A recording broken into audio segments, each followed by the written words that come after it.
The next thing people will ask is, does ceramic coating fill in or hide scratches? Actually the opposite.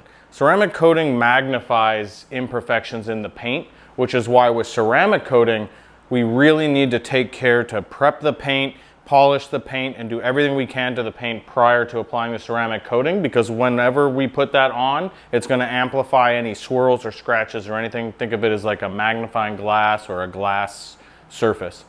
Clear bra, on the other hand, as we showed you in another video, will completely cover most minor scratches, and so therefore the prep work from a polishing and compounding standpoint on clear bra is completely different and not as intense as it is with ceramic coating.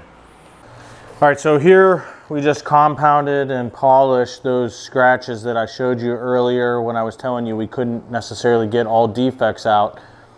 So we can see them on our end here if we look from a real specific angle, and you may be able to see them slightly on the camera. So you can see just how hard it is to actually see them. So they exist, we didn't get them out, but they're a lot less noticeable. They don't have that white appearance.